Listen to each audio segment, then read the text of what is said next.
Hi everybody, welcome back to Inside Med. Today we have with us Dr. Chris Heinen from Uconn Health, who is a medical researcher and professor. So thank you for coming here today. We really appreciate it. Why don't you tell us a little bit about yourself? Sure. Hi, Srikari. Thank you so much for inviting me to do this. I think this is really important, what you're doing. I'm glad to see the opportunity for more students to learn about science and medical research, so I think it's really important. So I am a researcher at Uconn Health. I run a research laboratory there, and what we study is sort of the molecular biology of cancer development. And so in particular, we study a hereditary disease, and so this means that it's something that a patient would inherit a genetic defect from one of their parents, and that causes them to have a greatly increased risk of developing cancer later in their life, so primarily colorectal cancer. So we study the genes that are involved in this, what they normally do, and then what happens when they go awry that might cause someone to develop cancer. That's really interesting to hear about. I think that's really impactful. So, I mean, to go into what you do, how did you first realize that, research was the career for you? Was there some person that made a really big impact on your life, or was it an event or a class? I mean, what really drew you to this? Yeah. So I think for many people, that sort of career path that they go on is not the straight line where there is this, clear moment where everyone figures out this is exactly what I want to be when I grow up, and off they go, right? It usually doesn't work that way. So for me, it probably started in high school, at least initially, where I enjoyed my math classes. I sort of liked the way it all kind of fit together. And so that got me thinking about going into engineering. But then I took a biology class, I think as a junior in high school, and found that to be really interesting as well. And so I put the two together and I went off to college to become a biomedical engineer. So I studied biomedical engineering, and at the time, now granted this was quite a long time ago now, at the time biomedical engineering was sort of still kind of being defined as a field, and so you took all sorts of different kinds of classes because there's so many aspects to what biomedical engineering could mean. And the class that I just really enjoyed the most was this molecular genetics class. And so I wasn't really thinking about research. I didn't even know that was a career back then. But as I began learning about the things that one could do that would use molecular genetics, I heard about graduate school, I heard about careers in research, and from there I went off to do my PhD in molecular genetics. And even then, though, it's not this straight line. I'm continuing to do research now in a laboratory, but I spent much of my time in training, and training takes a little while. Not sure what I was going to do, not sure if I was going to have a research career, if I was going to run a laboratory. But you just kind of keep waking up each morning and doing what you do, and as long as you're enjoying it, you kind of keep going forward. And 20 plus years later, I'm still here doing this. So, So I mean, you mentioned that you majored in biomedical engineering. Yeah. So, I mean, do you think that was the best career, the best major you could have chosen to go into research? Or, I mean, if you could go back in time or change it to be like a different major, or to provide you with a different skill set, would you? I mean, Right. So for where I ended up, probably not. Although, I think that's not, like if you said, would I go back? Yeah, I mean, it's objective. No, so, right? Because you never know, right? You can never go back and sort of remake your decisions because you just won't know how that would play out either, right? I ended up where I ended up, and I love where I ended up. Yeah. So no, but to practically answer your question, no, probably there are other majors, whether that's biology or now different aspects of that, cell biology, molecular biology, those types of majors, that are available to students. That probably fits a little bit better with what I do. I don't really do quite so much engineering anymore, and I probably could have had a little bit more training that was more discipline specific. But I would say that, again, you don't always sort of know where you're going to end up, and so you take out of each experience what you can, and then you kind of keep going, right, and keep progressing. So no, I wouldn't change it. Yeah, that's good to hear because I mean, everyone's path is unique, and it gave you the skill set you needed to be where you are now. That's right. So you say you're a medical researcher. So what does that job entail? Like what? I mean, if you had to say like a job description, what does it contain? Is there a lot of teamwork involved? Like, just aspects about it that Sure. you find interesting. Yeah, so medical research can mean a lot of different things. And so it sort of runs the gamut from what you would call clinical research, which might be, let's say, a physician who wants to test a new drug in a group of patients to see how well it works, right? That's one aspect of medical research on one end. The other end of the spectrum would be what you might call basic science research. And that is kind of more what we do, which is just sort of understanding the basic principles about how certain molecules in our body work. So if we can understand fundamentally how our cells work, how our genes work in our body, then we can begin to understand what happens in disease when they don't work the way they're supposed to, right? Okay. And then in between, you have something that's called translational medical research, and that is trying to take principles that you learn in the laboratory and coming up with ways to figure out how that can be applied into the clinic to help patients. And so there's the spectrum of what medical research is. We probably fall more in the last two camps. We're a basic science lab. We're trying to understand how these genes and proteins operate in our cells every day, and then translationally, how that knowledge might one day help patients in the clinic, even if we're not the ones actually seeing the patients and delivering, for example, an experimental technique or method. Okay, so there's like different branches of research. Yeah, that's right. So how did you know you wanted, did you just randomly fall into the basic science research, or how did you? Well, I think again, it probably goes back to when I was younger, of trying to make decisions about what I wanted to do and where at least I wanted the next step to be, right? Okay. And as I said, I enjoyed my molecular genetics class, and again, just the sort of basic principles of what we were learning in that class. And that's kind of what led me more towards a research path than, say, going to medical school and getting a medical degree, right? Which is not what I have. I have a PhD because I went to graduate school after college. And so I think that was probably the branch in that tree for me that kind of put me down the road of more basic science. But there are people still, even with PhDs, that can do some aspects of clinical research. And we work, one of the advantages of being at Uconn Health, which is a hospital, it is a medical school, is that we do work with clinicians. And so we get to partner with them on things that are a little bit more translational and clinical. Okay. Yeah, that makes sense. Yeah. So your job requires a lot of different aspects of, having the knowledge to do it. But how do you think creativity and innovation play a big role in your job? Because it's a holistic kind of point of view, I guess, is what I'm coming at. So do you think those are important skills to have, and there are students interested in art and things like that? How could that play a role in going into research? Yeah, it's really important. Creativity is really key to what we do, because if you think about it, what we're trying to do is figure things out and discover things that have never been discovered before, right?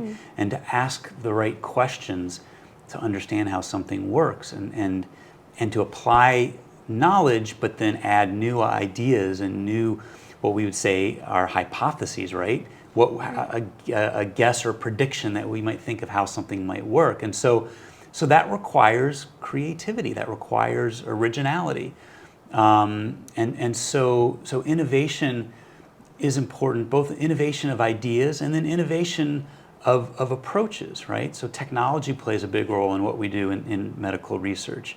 And so there's just innovation in the way that we go about answering the questions that we're thinking up, right? So yeah, creativity is really important.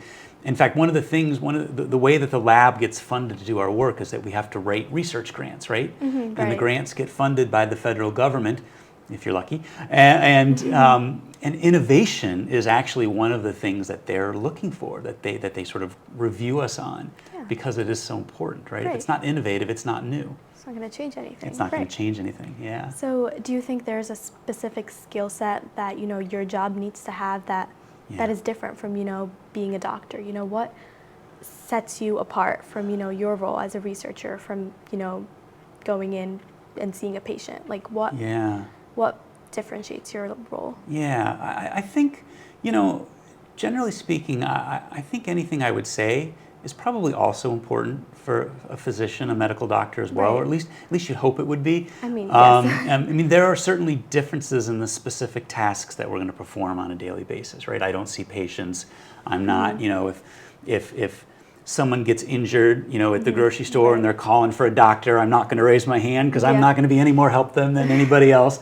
But in terms of the types of things that are important for what we do in our job, we talked about creativity. Obviously, that's important. Probably the biggest factor for being successful in research is curiosity. That sense of just wanting to understand how something works, why something is the way that it is, right? And so that's really key. And then the second most important thing is resilience, this ability to kind of keep pushing through, because what we do, although exciting, is very hard. It's just very hard. And I sort of liken a research career kind of like playing baseball, right? If someone is successful at the plate 3 times out of 10, they're an all-star in baseball, right? And it's similar in research. It's like most of the things that we do fail. It's because it's very difficult and no one's done what we're trying to do before, right? And so you have to be prepared for that, but you also have to be able to just keep going, keep pushing through what are undoubtedly difficult times, and times when you feel like everything around you is kind of failing, the ability to keep pushing through. So curiosity and resilience, I think, are 2 of the most important skill sets. And then intelligence, while certainly important, I mean, that's further down the list, right? Actually, but still kind of important. You do have to do your homework a little bit.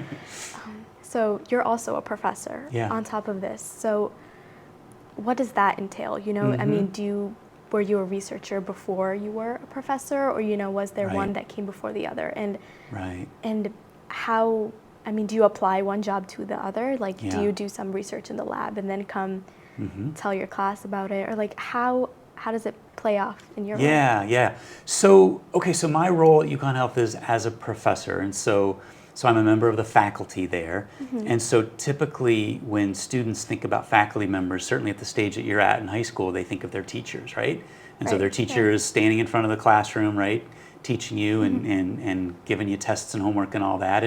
And we do a little bit of that, but at where I'm at a medical school like that, teaching is one role, but it's actually a smaller part of what we do. Our main job is to run that research lab that I described to you. So in that sense, being a professor and running a research lab go hand in hand. That's what we're there to do. That being said, not every researcher is a professor. Right. So one can do research in a lot of different environments. So you could go into business and industry and do research. For example, a pharmaceutical company, right, or a biotech company that's designing products. They hire researchers to do research designed to helping them develop drugs or develop products for patients, right?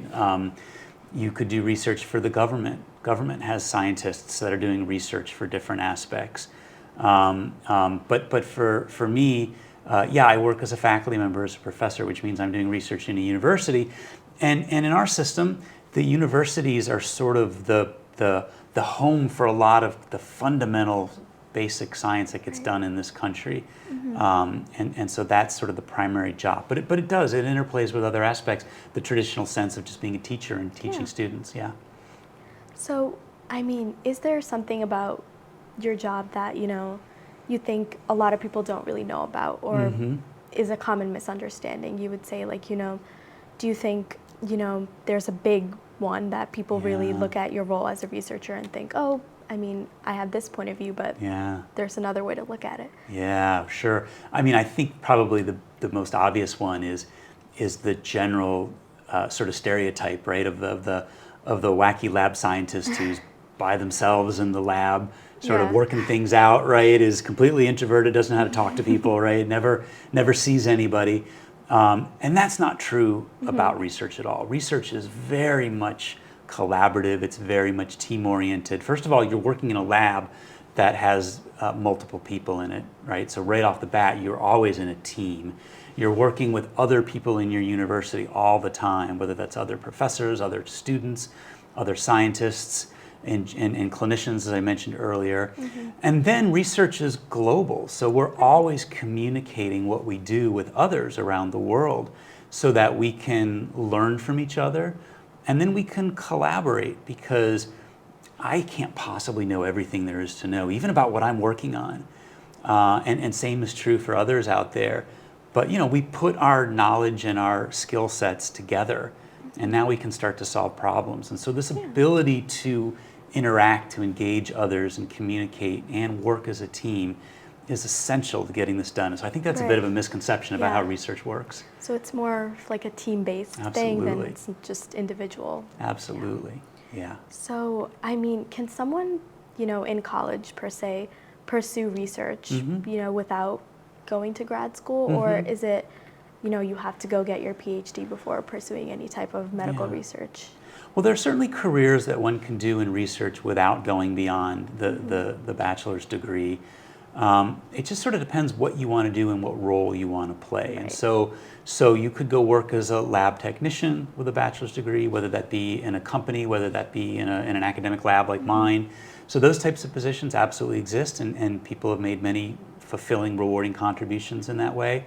I think what going to grad school does is it sort of takes you to that next level. It gives you this additional training, both in how to do the research, but then just also to begin thinking more and more like a scientist.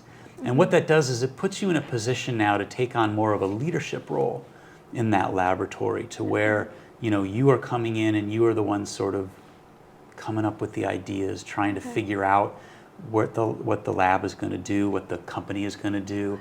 And I think that's probably where the more, going to graduate school allows you to develop. But there's certainly, with a bachelor's degree, you can be involved and you can make contributions. Doesn't mean you're not contributing ideas, but you may not be the head of that laboratory with just a bachelor's degree. Right, yeah, but there's certainly a lot of other things you could. But there's certainly a lot of other things you can do. Yeah, absolutely. And I'll just say, research is also just one aspect of a career that one could have with an interest, or let's say a major in some aspect of science, or in this case life sciences like biology, right?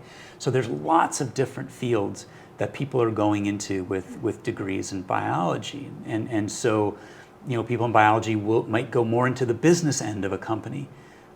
They might go into, well, this is a good example, they could go into communications, right? So there's science journalists, there are editors that have to know science but also know enough about writing and about editing. There are careers in law that involve expertise in life sciences. In the government, as we talked about, public policy. So I mean, there's just, and I'm just sort of scratching the surface, but there's lots of different careers that people with degrees in biology or related fields can go into that offer really rewarding career pathways. Right. Yeah.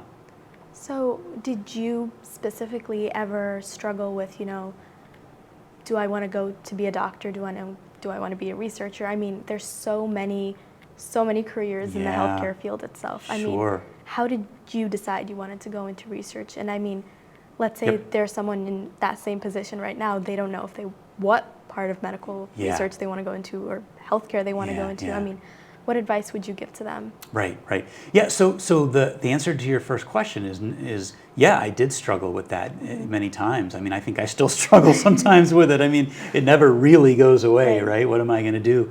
But I think, the question of I thought about whether I wanted to actually be a doctor as I was going through college. That's a very common thing for people that are studying biology, right?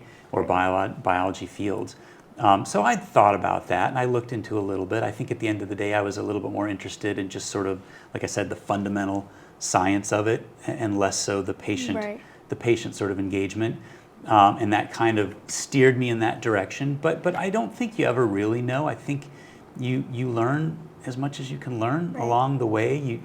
You try to gather experiences. And so what I would say to the student, let's say, a high school senior that's, pretty sure they're going to go to college next year and they want to study biology, and now they're not quite sure what that means. First of all, I would say, don't worry. You shouldn't know what that means yet, because you're still a senior in high school and you got plenty of time to figure out what that means. So that's the first thing I'd say. But the key is to then go off and get experiences, and there's really no substitute for that. In fact, if you think you might want to go to grad school someday or med school someday, you have to get experience because they won't accept you in those programs Right. if you don't have a little experience, right? Obviously. So for someone that's interested in med school, that might mean seeing if you could shadow a doctor, either at your sort of clinic locally where you live, or maybe at the university where you're studying, volunteer for a clinic somewhere, something that gives you sort of a look at what it might be like Right. to do that, right? And if you want to do research, one thing I would, or at least explore the idea of research, one thing I would strongly recommend, even as a freshman, you can start to get involved in research at your university. You can go talk to the faculty. If you're in a situation like here at Uconn, where there's a medical school that's affiliated with the university, there's lots of research going on there. So we have undergrads from the Storrs campus, right? The Uconn Storrs campus, that will come over in the summer or other times during the year and work in our laboratories just to gain that little bit of experience, to see what that life would be like. So between talking to people and getting out there, getting involved and trying to volunteer or work and get involved in programs that let you do a little bit yourself, you begin to put that together. But you know, you just sort of keep going every day, and it's never too late to change. I think that's the other thing, right? So don't worry about, you know, walking onto campus the first day of freshman year and thinking, I got to decide today where this path is leading me, because, you know, people change. You know, throughout their lives, people can change what they're doing. So, I mean, you know, we have medical students that are, you know, quite a bit older than the average medical student. So you just never know, you know, you never know when something is going to inspire you or motivate you, right? Yeah. So this question is a little astray from what we have been talking about, but so I mean, there's been, I mean, I would say over the past 2 to 3 years, a big rise in AI, you know, artificial intelligence. What role does that play in research? I mean, do you use it, first of all? And if you don't, I mean, do you see it coming more into play in the future, or how does it? Yeah, so yes, AI is definitely here and becoming more prominent every day. It provides, for us, particularly at faculty at a university like this, it provides challenges and opportunities. From the educational point of view, it provides challenges because it's now very easy for students to just go into ChatGPT or some other tool, right? And plug in their homework question and get an answer spit back. Very easy. Which, you know, defeats the whole purpose of the homework question, and right? And so, believe it or not, we don't give students homework questions to punish them or to make their lives miserable. The idea is to get a sense of, quite honestly, to get a sense of how well we're teaching them and preparing them, right? If you can't answer my homework question, that means I probably haven't done my job well. But if you're just putting that into AI and spitting it back, then it's not helping me figure out how much you're learning, right? So from that perspective, it can be a challenge. But the opportunities are obviously clearly there. It is a powerful tool. It's being harnessed in ways that are, coming back to innovation, that are very innovative. You know, the thing about biomedical research is it's moving into spaces now that are larger than we've ever seen before. The ability to combine computer science now with biomedical science is becoming really central to what we're doing, because, you know, for me, most of my career, I might study a problem where I'm looking very much at a small level. You know, how does one protein talk to another protein? Very focused. But now people are doing research where they might look at the entire human genome all at once, and it's generating just terabytes of data. It's a massive problem and a massive question, but we have the tools now to do that all at one time, and it generates an amount of data that, you know, our brains individually can't comprehend, but the computers can help us comprehend. And the ability to use AI to help us sort of manage that data and manage what we can learn from it is really changing the way that we do research. Has it, I mean, has it impacted the way you do research currently? Like, are there any research projects that you're working on, or anything that, you know, does it play like a really big role in the lab, you could say? Yeah, I mean, for me personally, not as much. You know, as I mentioned earlier, I'm a little bit of an older guy now, and somewhat set in my ways, although trying hard to adapt. So no, we don't do quite as much with that ourselves. Although that being said, we do take advantage of some of the tools. I mean, nowadays, as I was mentioning earlier, we have to learn from each other. We have to work together to be able to do new things. And what AI tools allow is it's a great way of learning how to do new things, because now you can use some of these AI tools to ask your technical questions, and it'll come back with answers of how you might accomplish something that you don't necessarily blindly trust, but it gives you sort of a starting point to kind of go forward with that. So I think AI is a great tool, even for students, as long as they're using it responsibly, recognizing the limitations of AI. There are AI answers. No, I mean, one useful thing or sort of interesting exercise is you put something in AI, a question that you kind of know a lot about, and you can see the answer is not really up to the entirely accurate. And so that's a warning when you're putting in things you don't know, that you kind of have to take some of this stuff with a grain of salt, right? But the tools are improving. They're improving every day. And so I imagine it will become more and more ingrained into how we do science, how we do education even.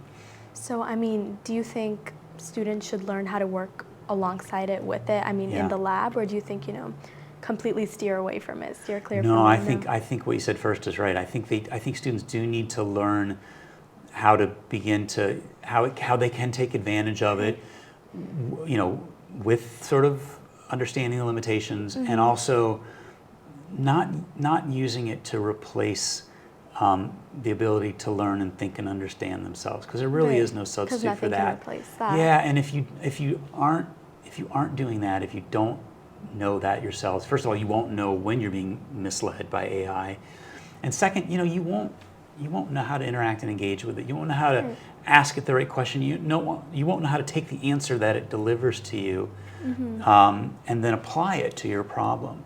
So there still is no shortcut for really, doing your homework, accumulating your knowledge, thinking, but then using it definitely as a tool. So yeah, I think students need to, they shouldn't steer away from it. They should embrace it, but embrace it in a responsible way. Yeah, and your teachers, whether it's now in high school or beyond in college, are trying to educate themselves so that they can themselves use it well and responsibly, and also help you guys as students, sort of understand what that might mean. Yeah. So, I mean, at the beginning of our discussion, you mentioned a little bit about your research in specific in cancer. Can you tell us a little bit more about that? Oh, sure. There's nothing that scientists love more than when someone asks them to tell them about their research. So you guys can cut me off at any time if I'm going on too long. So we study this disease. It's called Lynch syndrome. And so in Lynch syndrome, the patients that have this condition, what that means is they have a greatly induced risk of developing cancer. And as I said, primarily colon cancer, but other cancers as well, endometrial cancer, stomach cancer, a number of different types of cancer. They have a greater chance than, say, the average person in the population of getting that cancer. And often they get it at an early age, so much younger than the average person might develop cancer. So it's obviously a significant health problem, right? And this disease is caused by these patients inheriting a mutation in a gene from mom or dad, and it's particularly in these genes that are involved in this thing called DNA mismatch repair. So I'll try to give you the quick, simple version of what that means, without losing your audience entirely. So our cells, as your biology students will know, they divide, right? They grow and they split and divide into two. And every time they do that, they have to copy all the DNA, right? They have to make a copy of their DNA so that now the two daughter cells each have their own copy, right? That's how our genetic information propagates forward. So the machinery that does that replicates our DNA, does an amazing job. It has to go through 6 billion base pairs very quickly without making a lot of mistakes. But it does make some mistakes. And so this mismatch repair pathway is a separate pathway that kind of comes behind that replication machinery, and it sort of proofreads, right? So it's the proofreader of the cell is a way to think about it. And so when that replication machinery makes a spelling error, when it's copying a DNA base, this proofreading machinery will pick that up and it'll help correct it, right? So as you can imagine now, if you have a mutation in the actual proofreading gene, Yeah. right? That causes it to not work anymore. You've got a term paper now with a bunch of spelling mistakes, right? Right. And if that spelling mistake is in a key word, and when I say key word, what I mean is a gene that might regulate how cells grow or how cells die, then it might cause that gene to not work properly anymore. And now the cells may grow uncontrollably. And that's what cancer really is, right? Cancer is when cells in our body grow out of control without sort of the normal checks and balances that we usually have to keep our sort of organs contained the way they're supposed to be, right? And so, when patients have a mutation in this pathway, they run the risk of this pathway not working properly, therefore making all these spelling mistakes, accumulating all these mutations, and a cell may suddenly go rogue and become cancer because of that. So what our lab is interested in is, all right, we're on just the fundamental biology. How does this pathway work? How does it supposed to work to do this proofreading function we're talking about? And if we understand that, then we can now look at the patient. We can say, okay, what happens in the patient when they do have a mutant version that doesn't work the way it's supposed to work? You know, what has gone wrong there? And are they at risk of developing cancer because of that? And that's fundamentally what we do. And so one of the things that we do in the laboratory is I guess this is a little bit of engineering, is we do something called CRISPR editing, which you may have heard of. Gene editing. Gene editing, exactly. And with that, it's a very powerful tool because we can now specifically make any genetic change in a human cell that we want, right? And so what we can do is we can take a cell culture model system, cells that we grow in a plastic dish in the laboratory, and we can use this CRISPR gene editing tool to essentially recreate a mutation you might find in a cancer patient in the cell. So now we've got kind of a little mini model of what might happen in that patient, right? And now we can use that to study, okay, what really is going wrong in that cell when they have this mutation? And we can begin to understand what the future ramifications might mean for cancer development. Well, that's very interesting, again, to hear about. Have you, ever seen your research play out in real life, an impact of your research play out for a patient, or have you ever been able to witness something like that? Right. Kind of, maybe indirectly. So the one thing is that, you know, when we talk about, I mentioned at the beginning that idea of the clinician who's trying a new drug out in patients, right? And so that clinician is the one who's actually seeing the effects of their research in the human patient in the real world. But the thing is that there was sort of knowledge from hundreds, if not thousands, of scientists that kind of led to that point where they were able to do what they do, right? And so there are people that have contributed to that point, even if they weren't directly involved in that last step. And I think that's the thing that is sometimes difficult to appreciate for people that, you know, outside of research, just how sort of long the path is, and how many steps are involved, and how along the way you don't always know the end of the story, right? And you have to kind of be able to accept that, because we've seen from experience over and over that oftentimes there is a happy ending to the story, but it takes time. It could take decades to get there, right? So to your question, a lot of what we do is more towards the beginning of the story. So we're not taking something we do in the laboratory directly going next door and putting it in a patient, right? There's some steps involved, and perhaps years in between some of the things that we're learning and where it might go into a patient. That being said, there's a little bit of an aspect where what we do could be more directly helpful to patients. And so I just mentioned to you before the experiments where we recreate a patient's mutation in the cell, right? And what that teaches us, so let's say, for example, a patient comes in the clinic and they've got a history of cancer in their family, and they're kind of nervous about whether or not they might be at risk, right? And so the doctor might take a blood sample, and they might sequence that blood sample. And that's one of the things that's changing now in medicine, is now we can just sequence the whole genome from a patient's blood sample. And we can look and we can say, all right, well, do we see mutations that kind of look suspicious, genetic changes that look like, you know, that might increase your risk of cancer, okay? And that's what the clinician's looking for. But just because they see a sequence variation, a change compared to what you would expect to see, doesn't automatically mean that change is dangerous, right? That it could cause a problem. And so that's one of the things that we do in the lab is we take, all right, well, we're going to take that mutation, we're going to put it in a little model system, right? We can't wait for it to play out in the patient's lifetime. So we're going to speed things up by modeling it in the laboratory.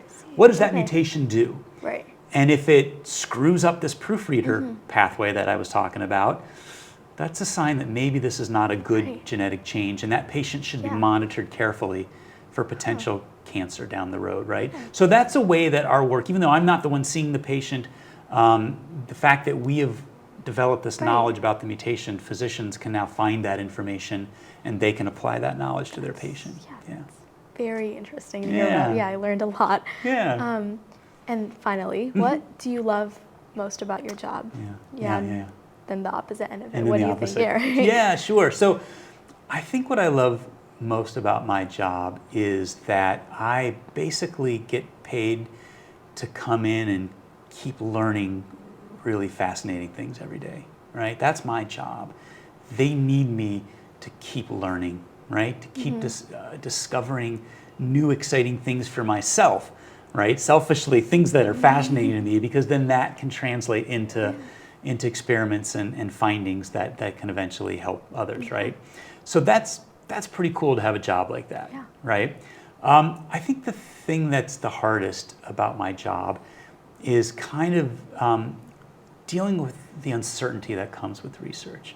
You know, I don't know if the experiments that we're working on are ever going to work sometimes, right? You don't know, you just can't know for sure. In fact, if you're trying new things, oftentimes they won't work. And so that just, you know, you're trying to get a research grant, and you're proposing experiments to try to solve some important health problem, and you know, you have an idea and you go to test that idea, and it's like you just don't know. The experiment may not work, my idea may not work, and I'm not sure what that's going to mean for the way I'm thinking about this, for where my career is going, right? I mean, there's all these things that kind of get tied together, big picture and more personal, right? And there's this uncertainty. And there's no escaping it. It's always there. And that can be difficult. But I think what happens is that, I mean, listen, uncertainty is a part of life. It's a part of everyone's life. It's a part of everyone's career, right? And you just sort of get used to dealing with that uncertainty of knowing it's there in the background, but not letting it sort of control your day-to-day actions. You also gain confidence. And to students that are younger, certainly you've already seen some of that in your life, but at the end of the day, confidence just comes from experience. And the more you face these types of challenges, this uncertainty, and you get through to the other side, the more you trust it'll happen again, right? And there's no shortcut to that. It just comes from experience. So I still think that's there. It's a very difficult thing, but you know, you learn to keep going and working in spite of it. Yeah. And then, I mean, now it's finally, what advice would you give to someone who is really interested in research and wants to pursue it? Right, yeah. As I said, the best advice is go do it. And as a high school student, you know, maybe there aren't quite as many opportunities. Sometimes there are, and if there are, if you can look into things, whether it's science fairs or there are programs through your school or through local universities, by all means take advantage of it. You can always read. You can always be paying attention to what's going on, you know, whether that's scientific journals, whether it's just sort of the regular news, you know, the science section of regular news, just sort of making yourself aware of what some of the sort of cutting edge things that are going on in the particular field. I think that's a great place to start. But then if you go off to college and you still have this bug, try to get involved in research. And there are lots of ways to do it. Most universities will have laboratories right there, and they always are taking on undergraduates sort of as part of the educational mission there. There are summer programs, you know, so for example, let's say students here in Connecticut, even if you go off to college at a different university in a different state, the University of Connecticut has summer research programs that you can apply to. So if you come home for, you know, for the summer, you might get involved in one of these research programs at Uconn. And they're like that. Universities all over the country have these types of programs. So something to give you a little taste of what that might be like, I think is really important. It's important to see what that life is like, to see if, oh yeah, that actually really is interesting, or oh boy, that wasn't what I thought it was at all, right? So I think that is really important. And, you know, on the one hand, I would say don't feel like you have to panic all the time. You know, you've got your whole life ahead of you, so don't feel like you have to rush everything. That being said, if you are fairly certain you at least want to explore it, don't procrastinate. As a freshman, you can even start looking into it. You know, I've had students in my lab that started as freshmen, or at least as rising sophomores, right? So, you know, it's something that you could explore. Maybe give yourself a couple months on campus to find your way around. But once you're settled in, you can start exploring it right away. Yeah. Well, thank you so much for being here today. My pleasure. I learned Thanks a for lot, and asking I'm me. sure everyone did Yeah. as well. Thank you so much for joining us today on Inside Med. We hope you enjoyed our show, and have a good night.